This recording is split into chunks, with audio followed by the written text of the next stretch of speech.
Bonjour et bienvenue dans Voyage dans l'inexplicable. Je me présente, Lexa Marot, médium clairaudiente. Certains d'entre vous me connaissent déjà car je suis passée à la télévision de nombreuses fois sur différentes chaînes il y a quelques années de cela. Et puis pour certains me découvrent. Alors aujourd'hui, je vais vous emmener faire un voyage dans l'au-delà. Je vais vous expliquer un petit peu, et un peu beaucoup, ce qu'est l'au-delà. Voilà. Donc il y a 7 sphères dans l'au-delà.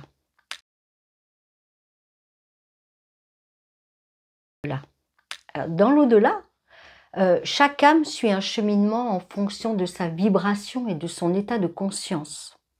Alors les premières sphères sont des lieux de stagnation et de purification. Il faut le savoir.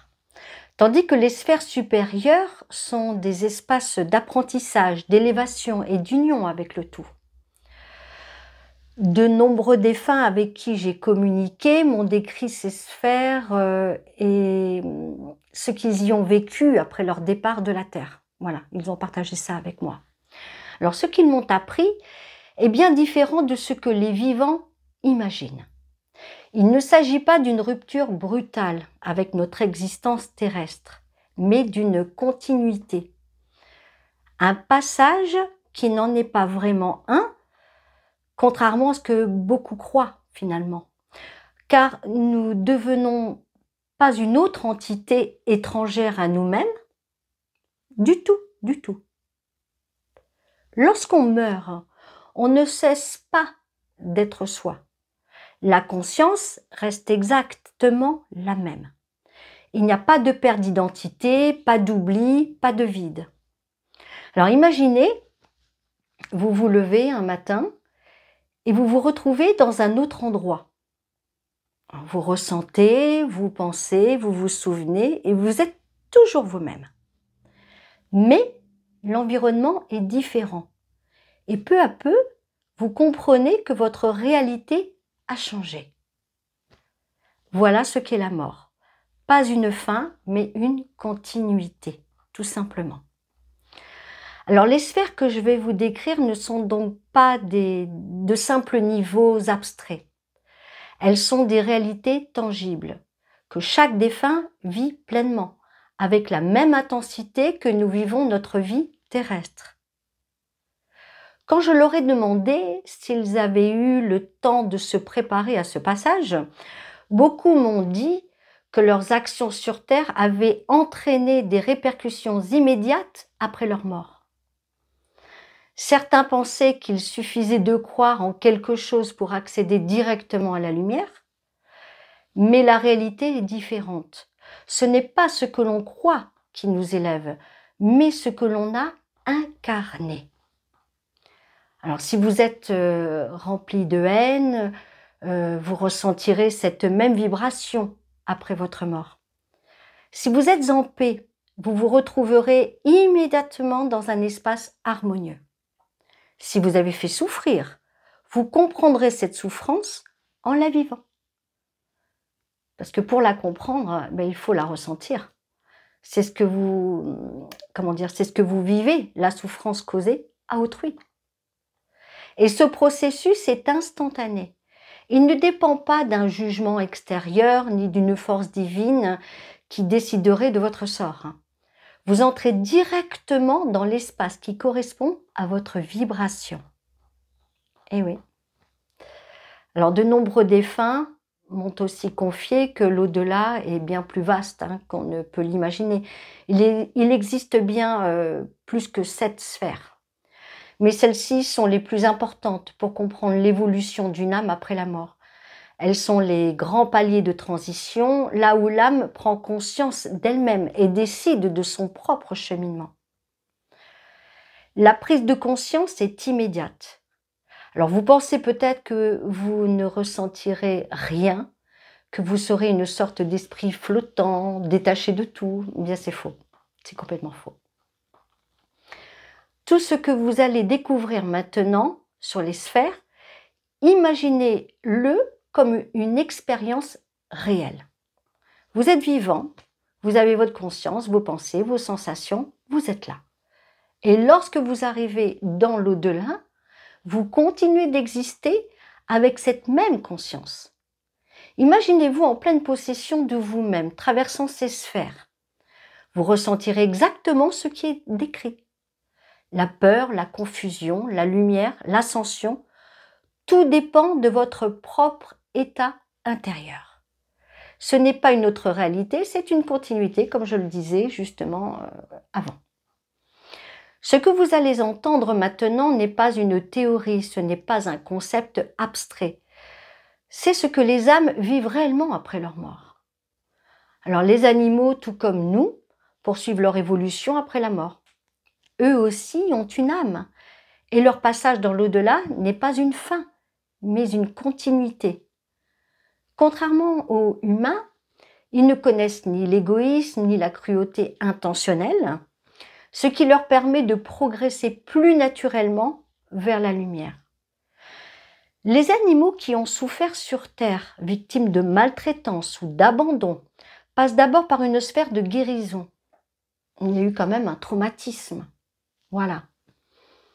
Alors guide et énergie bienveillante les apaisent, leur redonnant confiance avant qu'ils ne poursuivent leur ascension. Ceux qui ont partagé un lien profond avec un humain l'attendent souvent dans l'au-delà, dans des sphères lumineuses. Les retrouvailles existent, je vous rassure. Beaucoup de défunts m'ont confié avoir retrouvé leurs compagnons dans des paysages paisibles où ils vivent libres et heureux. C'est plutôt positif. Certains animaux évoluent au point de devenir des guides spirituels. Eh oui, il n'y a pas que nous. Non seulement pour d'autres animaux, mais aussi pour les humains qui les ont accompagnés. Leur rôle ne s'arrête pas à leur existence terrestre. Il faut le savoir. C'est très important de le comprendre, qu'ils ne sont pas différents de nous.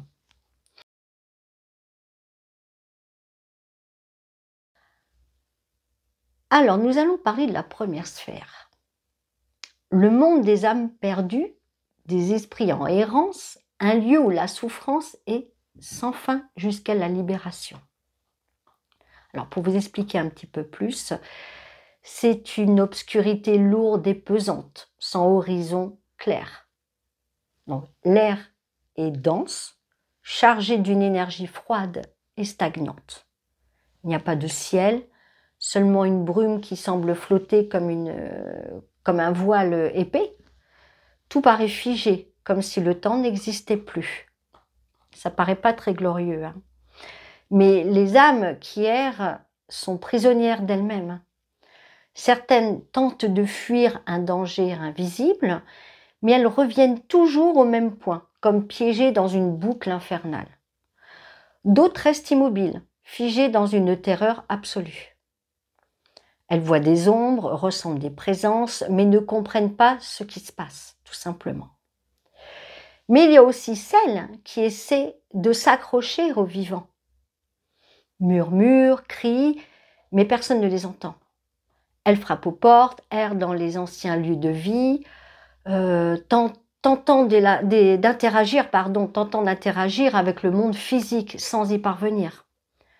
Alors leur désespoir, je ne vous cache pas, est immense. Ce que ressent une âme ici, c'est une sensation d'étouffement, comme si un poids invisible l'écrasait. Il y a une angoisse profonde, une peur qui ne disparaît jamais. Une impression de tourner en rond, d'être prisonnière d'un cauchemar sans fin. Pour certaines, une solitude absolue, car elles n'entendent personne, ne voient personne. Pour d'autres, des visions effrayantes, des silhouettes, des murmures, des ombres mouvantes, qui ne sont en réalité que le reflet, décidément, de leur propre conscience tourmentée. Alors, maintenant, passons à l'étape de qui s'y trouve. Ceux qui, de leur vivant, ont été violents, cruels, avides de pouvoir, manipulateurs. Ceux-là, ils y sont, ou ils y seront. Ceux qui ont abusé des autres aussi, causés par de la souffrance volontaire, je précise bien, que ce soit une souffrance causée, mais volontairement. ceux qui refusent totalement d'admettre leur mort et restent accrochés au monde des vivants. Et ceux-là, ils y sont aussi. Alors, comment en sortir? Parce que ça semble très, comment dire, très sombre. Très sombre. Ça l'est. Il faut être honnête, ça l'est. Mais pour en sortir, il faut que l'âme doit accepter son état, se libérer de ses peurs et de son attachement à la matière. Alors, il y a des guides qui essaient de l'aider, mais elle ne les voit pas tant qu'elle ne lâche pas prise. Et voilà comment on en sort. Je ne souhaite pas que vous, après votre décès, vous y alliez. Je ne le souhaite vraiment pas.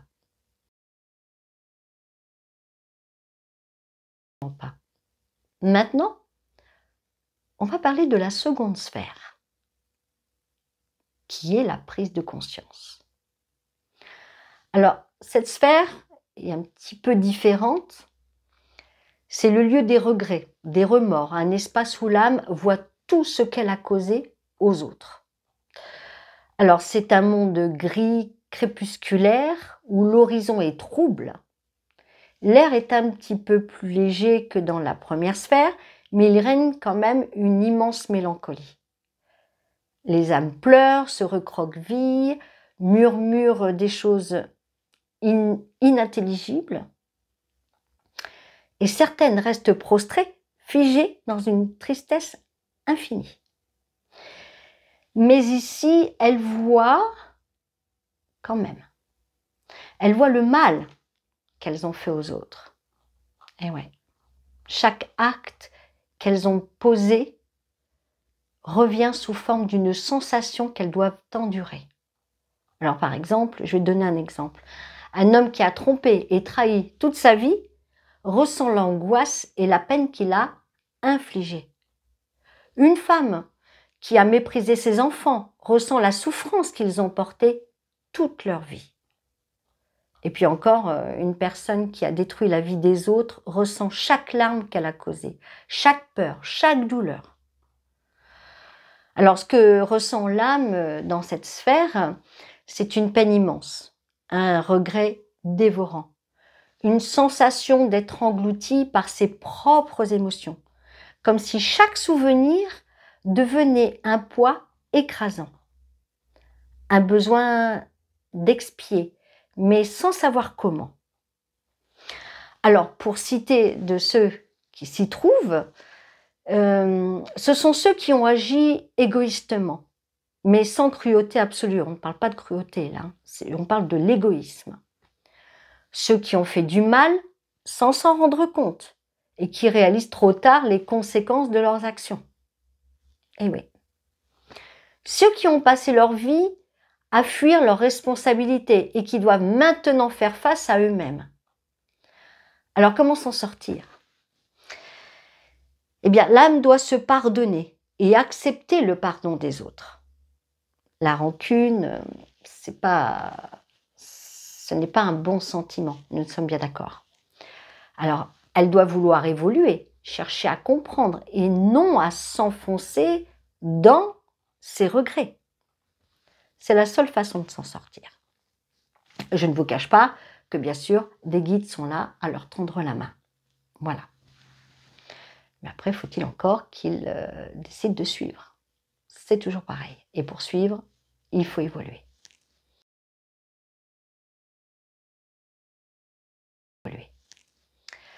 Maintenant, passons à la troisième sphère, qui est la transition. Alors là, c'est un espace entre deux mondes. Une lumière qui commence quand même à percer l'obscurité.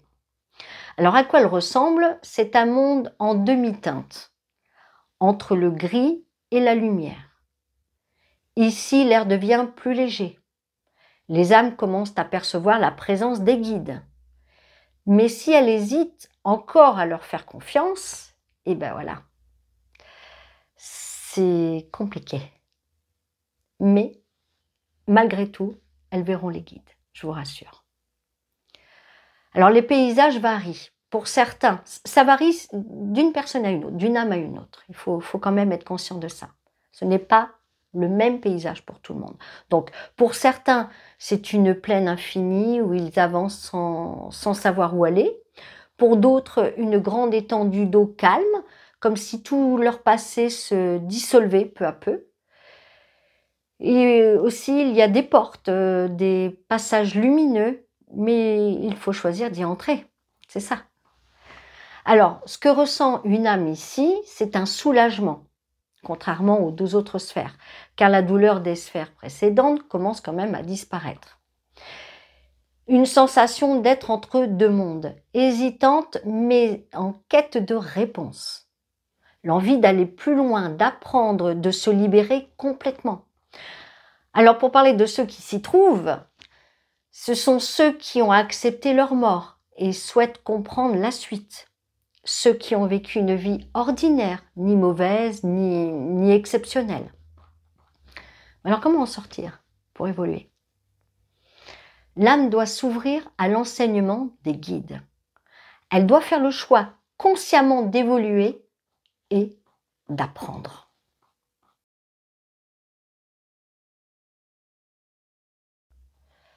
Passons maintenant à la quatrième sphère, l'apprentissage. On y est, on progresse. Donc le premier pas vers la compréhension, la guérison et la réhabilitation spirituelle. Alors à quoi ressemble cette sphère? On les passe toutes.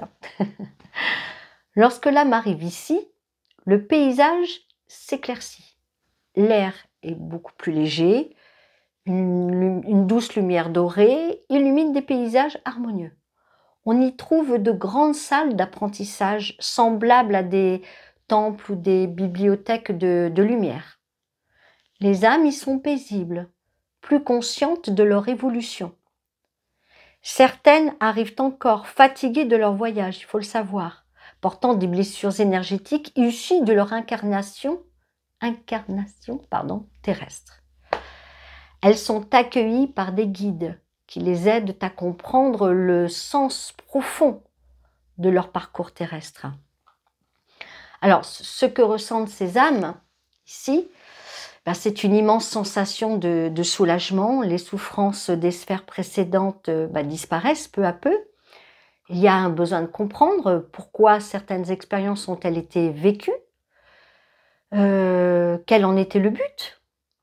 Une prise de recul où l'âme réalise qu'elle n'est pas seule et qu'un chemin existe au-delà de la douleur et du regret. Mais alors, qui s'y trouve? Ce sont ceux qui cherchent sincèrement à comprendre leurs actions passées et leur impact sur autrui. Ceux qui, de leur vivant, étaient déjà en quête de sens, mais n'avaient pas encore atteint une pleine conscience spirituelle.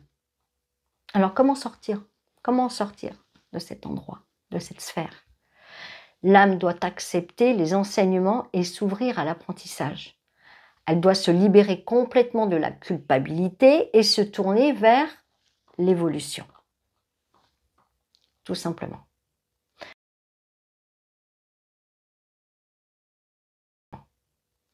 Maintenant, on monte encore. On monte dans les sphères. Et là, on atteint la 5e sphère. Alors, c'est une sphère intermédiaire. Un lieu d'harmonie où les âmes se préparent à leur prochaine étape entre choix et élévation. Alors, à quoi ressemble cette sphère? Là où les sphères précédentes étaient dans des lieux de purification et d'apprentissage, ici, tout est plus structuré, plus lumineux, plus organisé. On y trouve des cités immenses et paisibles, des jardins de lumière, des rivières aux reflets dorés. Les guides, cette fois-ci, marchent aux côtés des âmes, les aidant à se préparer pour leurs prochaines étapes. Alors les âmes ici ne souffrent plus. Elles sont calmes et en paix. Enfin. Certaines choisissent de se réincarner pour apprendre encore, tandis que d'autres se préparent à passer aux sphères supérieures pour évoluer autrement. Après, chacun est libre de choisir.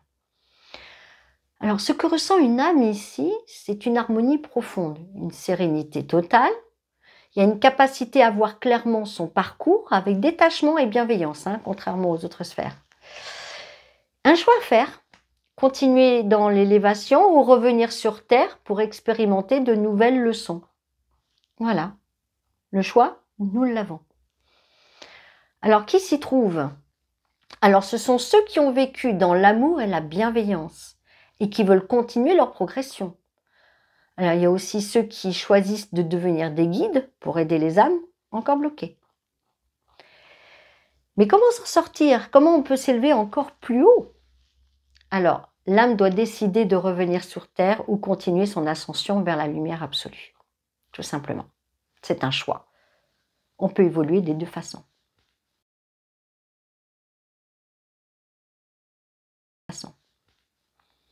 Maintenant, passons à la 6e sphère, l'élévation spirituelle. Alors, le lieu des guides spirituels, des âmes évoluées qui n'ont plus besoin de revenir sur Terre. C'est leur lieu. Alors, à quoi ressemble cette sphère? Ici, il n'y a plus de matière. Là, par contre, ça va commencer à être compliqué pour vous à comprendre. Voilà, parce qu'on a beaucoup de mal à imaginer entre cette sphère et la 7e. Donc, il n'y a plus du tout de matière, seulement des vibrations de lumière. Tout est énergie, pureté, conscience. Les âmes se déplacent par la pensée, communiquent par la télépathie. Elles ne sont plus du tout attachées à un passé. Elles œuvrent pour l'ensemble du monde spirituel. Dans cette sphère, il n'y a plus de séparation, plus de conflits intérieurs. L'âme devient un guide, un soutien pour celles qui évoluent encore. Alors, ce que ressent une âme ici, c'est une connexion totale avec la conscience universelle, une absence de toute peur, tout regret, toute attache terrestre. Il y a une mission spirituelle, aider les âmes dans leur ascension. Alors, qui s'y trouve? Eh bien, s'y trouvent les guides spirituels et les âmes évoluées qui choisissent d'aider. Ceux qui ont atteint une compréhension absolue de la vie et du cycle de l'âme. Eh oui. Mais alors après, comment on s'en sort? Pour aller à la 7e sphère, qui est là, évidemment, la paix absolue. Alors, en choisissant d'évoluer vers la 7e sphère, où l'individualité disparaît, mais alors complètement, il faut le savoir, c'est un choix. C'est comme ça qu'on s'en sort.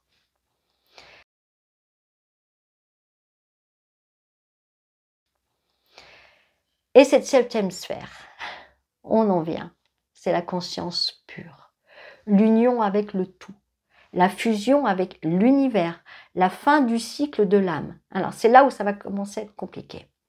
Alors, je vais essayer de vous décrire cette sphère.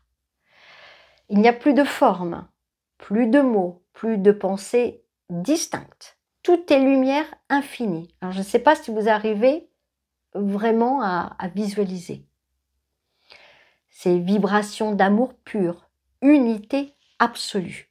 Alors, je répète, lumière infinie, vibration d'amour pur, unité absolue. Essayez juste de vous plonger, d'imaginer. L'âme cesse d'être un individu. Elle devient partie intégrante du tout. Alors, ce que ressent une âme ici, c'est un amour inconditionnel absolu, qui dépasse tout ce que nous pouvons ressentir sur Terre. On a même du mal à l'imaginer. Il y a une absence totale de peur, de souffrance, de séparation. Une plénitude absolue où il n'y a plus de passé, plus de futur, seulement l'être. Alors, qui s'y trouve? Les âmes qui ont fini leur cycle, qui n'ont plus aucun besoin d'apprentissage. Il y a aussi celles qui choisissent d'exister uniquement comme une force vibratoire. Alors, je vais vous donner un exemple. Edgar, pour vous expliquer, c'est un guide qui est avec moi, avec qui j'ai la chance de pouvoir communiquer par clairaudience. Alors, je sais que parmi mes confrères et consoeurs, il n'y en a pas, j'en ai pas rencontré qui avait un contact direct avec son guide. Bon, moi je l'ai, et ceci depuis toute petite, depuis l'âge de 4 ans. Mais Edgar, lui, par exemple, il n'a plus besoin de se réincarner, et donc agit par vibration et inspiration. Alors justement, comment en sortir de cette 7e sphère? Parce que jusque-là, on voyait à chaque fois comment en sortir. ben, il n'y a plus de sortie. C'est la fin du parcours individuel et l'entrée dans une existence purement vibratoire.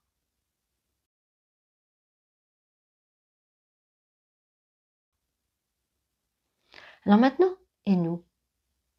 Chaque âme suit son propre chemin. Il n'y a ni punition, bien qu'on peut penser le contraire, mais non, ce n'est pas une punition. Il n'y a ni récompense, seulement un reflet de ce que nous avons cultivé sur Terre. C'est nos actes, nos actions, nos pensées. Nous avons le choix dès maintenant. Quel sera votre héritage spirituel? Moi, je vais vous dire, pardonnez, demandez pardon. Si vous avez fait du mal, eh bien, faites tout pour vous faire pardonner. Mais toujours avec sincérité, parce qu'il ne suffit pas de venir voir quelqu'un et dire « je demande pardon ». Non, il faut que ça soit profond, que ce soit sincère. Voilà, c'est très bon ça. Voilà, c'est comme ça qu'il faut que vous agissiez, avec sincérité. Soyez bon ou bonne avec les autres. Laissez de côté l'égoïsme, surtout dans le monde actuel.